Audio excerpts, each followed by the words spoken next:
विघ्नहर्ता श्री गणेश, श्री गणेश, श्री गणेश। धन्वंतरी जी, आपकी ये नवीन औषधि तो कुछ भी कार्य नहीं कर पा रही है, कोई लाभ नहीं हो रहा है। माँ! माँ! माँ! पुत्र गणेश, ये किस प्रकार के विचलन का आभास हो रहा है मुझे? कैलाश में सब कुशल तो है ना? मैं सुझाव देता हूँ कि हमें सप्त ऋषियों का आह्वान करना चाहिए। कदाचित वही हमारी सहायता करेंगे।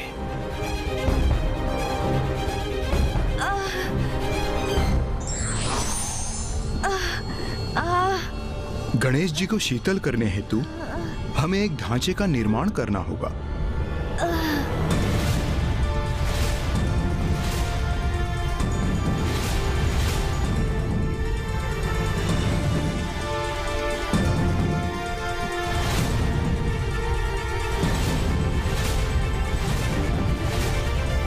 ऋषिवर, ये क्या है? इससे भला क्या होगा? ये चटाइयाँ जिससे हमने इस ढांचे का निर्माण किया है, ये खस की दूब से निर्मित है और खस शीतलता प्रदान करता है। इसलिए अब सर्वप्रथम वरुण देव वर्षा प्रदान करेंगे।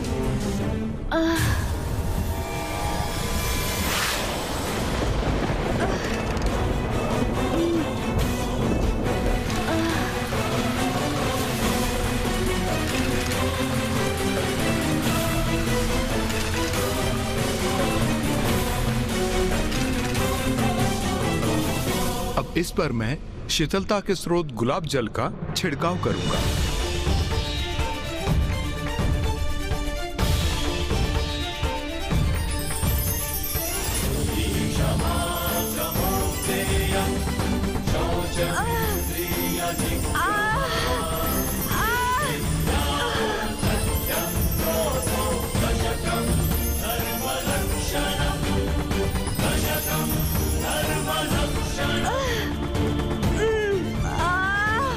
अब वायुदेव वायु प्रवाहित करेंगे। अब गुलाब जल और वायु खस के चटाई से होकर आपको स्पर्श करेंगे, तो इससे आप अवश्य शीतल होंगी।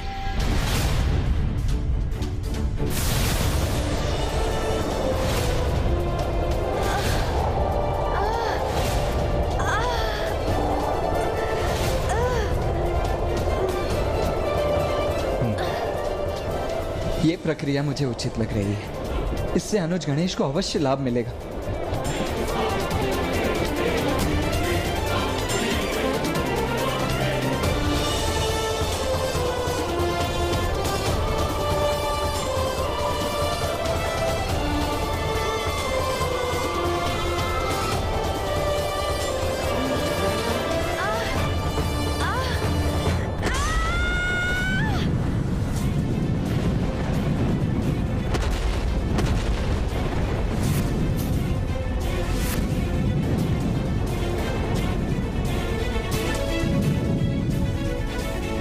गणेश जी के शरीर से निकलने वाले अग्नि ने तो नीम के वृक्ष को भी जला दिया।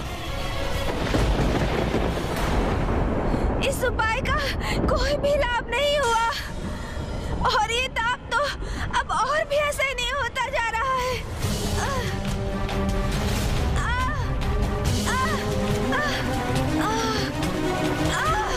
अत्यंत पीड़ा हो रही है मुझे, अब और सहन नहीं कर पा रहा हूँ मैं।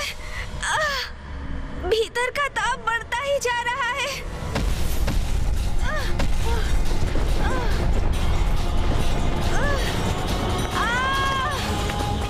ये क्या? धन्वंतरी जी!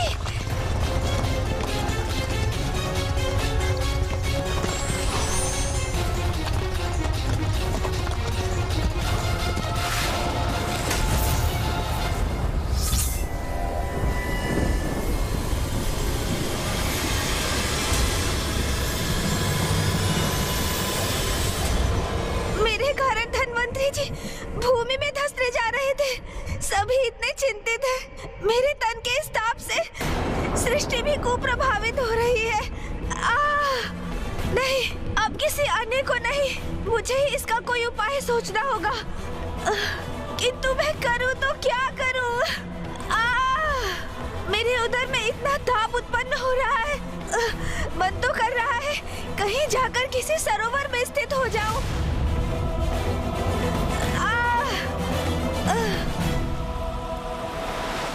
अरे हाँ, प्राप्त हो गया मुझे समाधान। मैं सरोवर में ही स्थित हो जाऊंगा, उससे अवश्य शीतलता प्राप्त होगी मुझे। गणेश,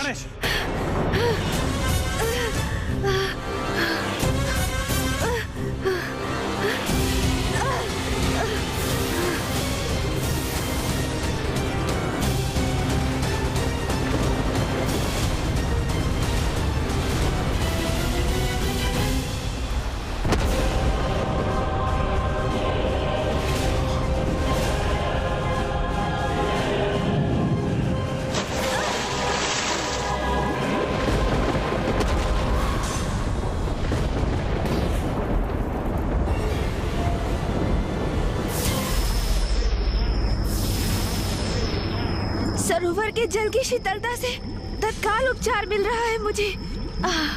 अब मुझे कुछ समय यहीं रहना चाहिए, फिर मैं अवश्य पूर्ण रूप से शीतल हो जाऊंगा।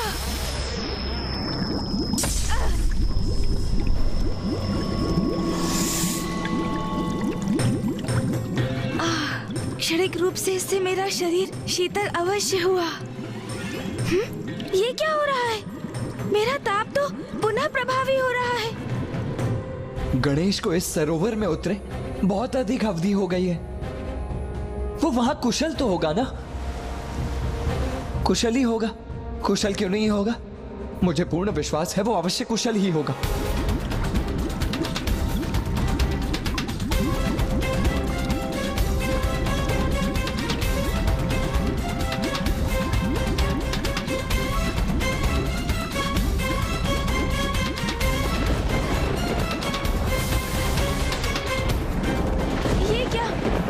विचरण करने वाले जलचर तो मेरे शरीर के ताप से तड़प उठे हैं। मृत्यु हो रही है उनकी। नहीं, मैं अपने कारण इन जलचरों के प्राण संकट में नहीं डाल सकता।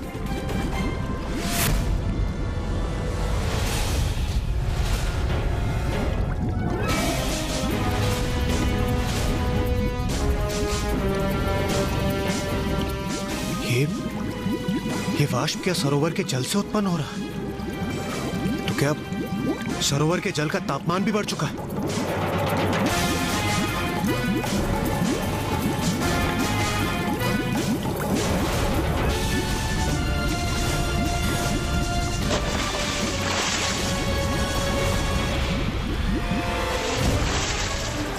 बचिए!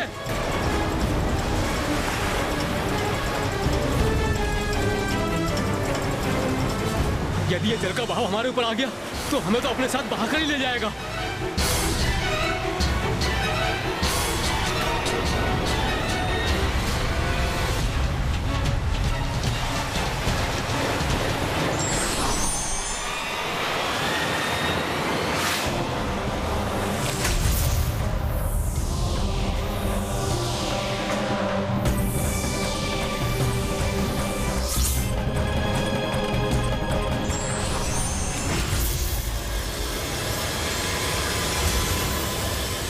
इस सरोवर में मैं और अधिक देर तक स्थित नहीं रह सकता।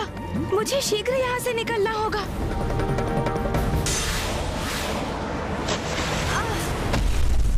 गणेश! भैया, पिताश्री, स्थिति अब नियंत्रण से बाहर जा रही है। सरोवर के शीतल जल से भी कोई लाभ नहीं मिला मुझे।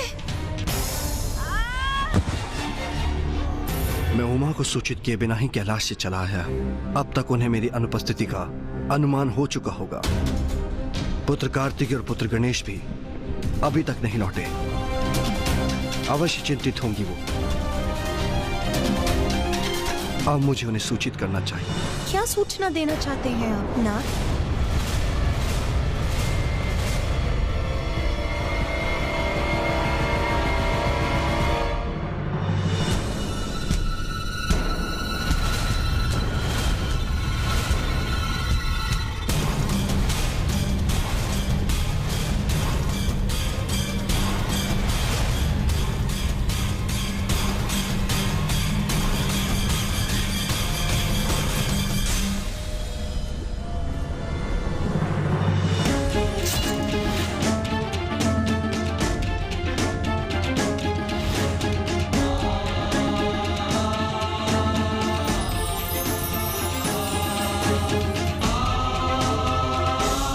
अश्विनी कुमार, आप यहाँ?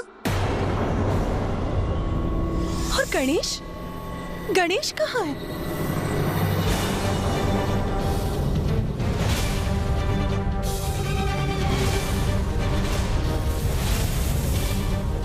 मुझे भय कहीं वही स्थिति पुनः न उत्पन्न हो जाए।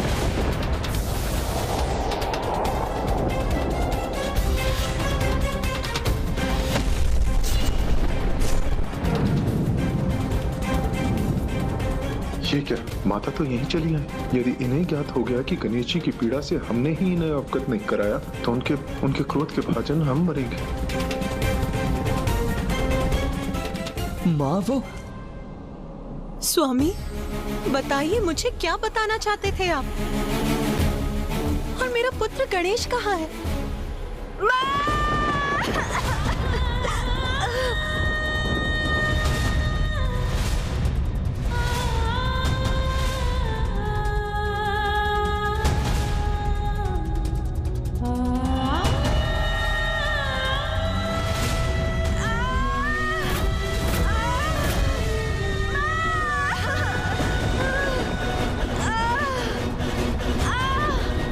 मेरा पुत्र गणेश इस अवस्था।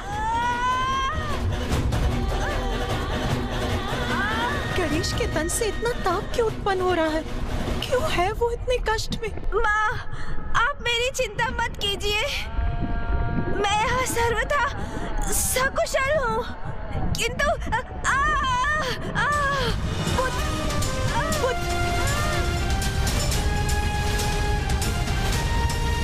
क्या हुआ है तुम? क्या कारण है तुम्हारी इस अवस्था का?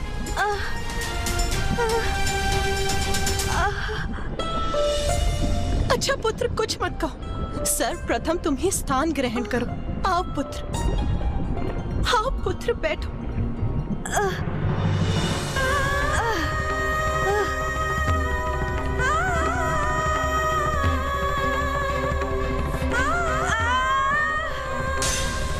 कहीं गणेश को इतनी पीड़ा में देखकर उमा का क्रोध जागृत न हो जाए। माँ, मैं सर्वथा कुशल हूँ, बस उधर में थोड़े ताप का अनुभव हो रहा है।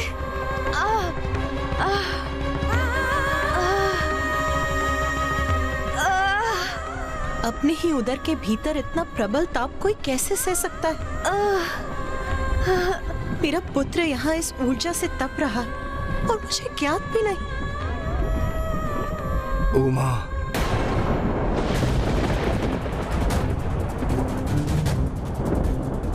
समझ गई, सब समझ गई।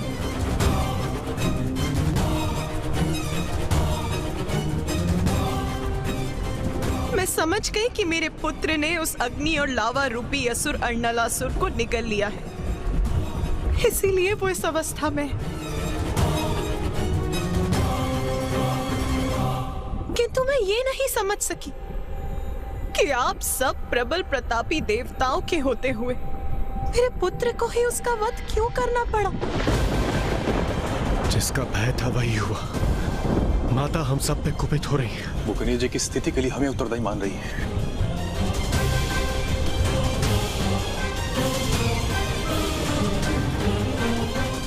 मैं ये समझने में असमर्थ हूँ कि समस्त संसार में सब असुरों को मिटाने का दायित्व मेरे पुत्र पर ही क्यों आता है? तो क्या ये स्थिर है कि जब भी संसार में कोई असुर अपना शीश उठाएगा तो उसे नष्ट करने के लिए मेरे पुत्र को ही कष्ट उठाना होगा?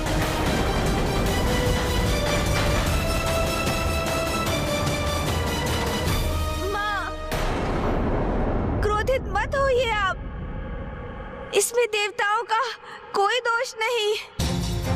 मैं तो स्वयं यहाँ आया था अपने परम भक्त बालक सुबोध की रक्षा करने, माँ। और अर्णलासुर का वध करने का कोई अन्य मार्ग भी नहीं था, इसलिए मुझे उसको निगलना ही पड़ा।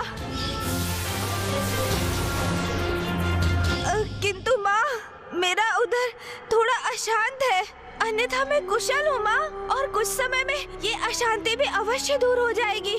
हाँ, मुझे स्पष्ट दिखाई दे रहा है पुत्र, तुम कितने कष्ट में हो। माता, गणेश जी को इस कष्ट से मुक्ति दिलाने के लिए हमने धन्वंतरी जी, अश्विनी कुमार और सप्त ऋषियों का आवाहन किया और इन्होंने सभी संभव प्रयास कर लिए, किंतु माता। हाँ माँ, गणेश के उदर की उष्णता को शांत करने के लिए हम हर संभव प्रयास कर रहे हैं, किंतु अब तक तो हम उन सब में निष्फल रहे हैं। और माँ, गणेश तो अपने उदर की उष्णता को शांत करने के लिए स्वयं सरोवर में तक कूद गया, किंतु अन्य उपायों के समान उसका भी कोई लाभ नहीं हुआ, है ना?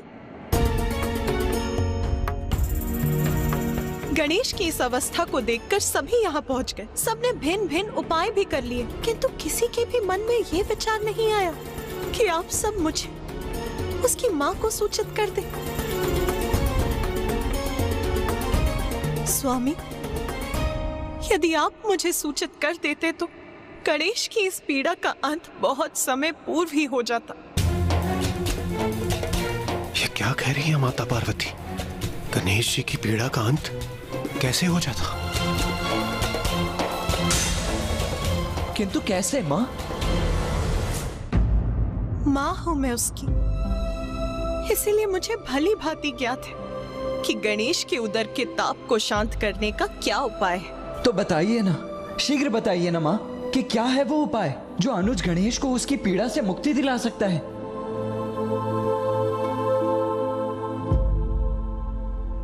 दुर्वा धूप, दुर्वा धूप।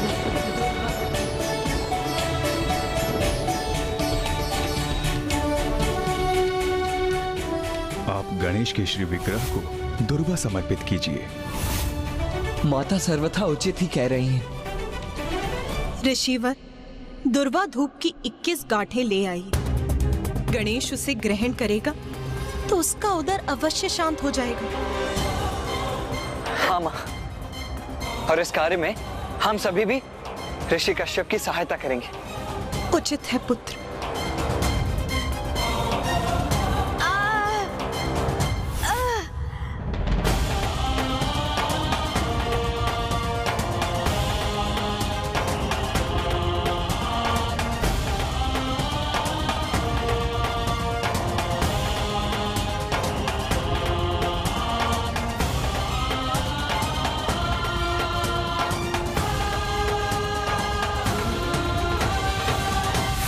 ऋषिवर, कृपया ये दुर्वा गणेश को ग्रहण करवाइए।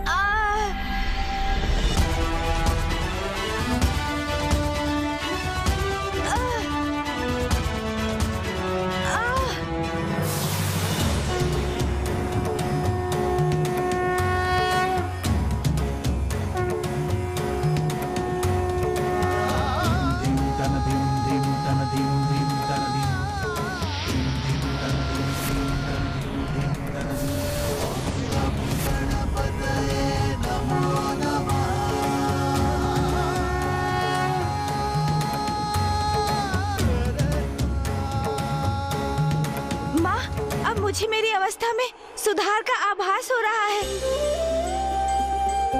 जो हम सभी मिलकर भी करने में असमर्थ रहे, वो माँ ने इतनी सहजता से कर दिया। लीजिए।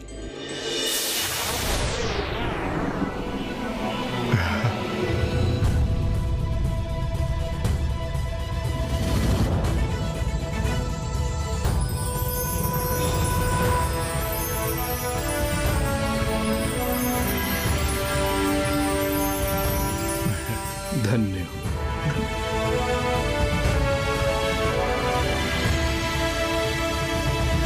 कदाचित आपको ये समझना चाहिए था कि संतान के विषय में माँ से अधिक किसी को ज्ञात नहीं होता।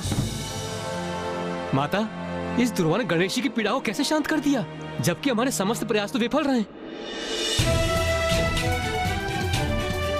गणेश और दुर्वा के मध्य एक बहुत ही विशेष संबंध है।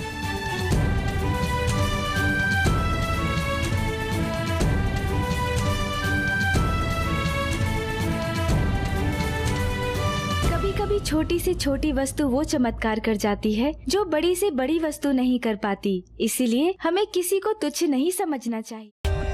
For more updates, subscribe to our channel, click the show links and enjoy watching the videos.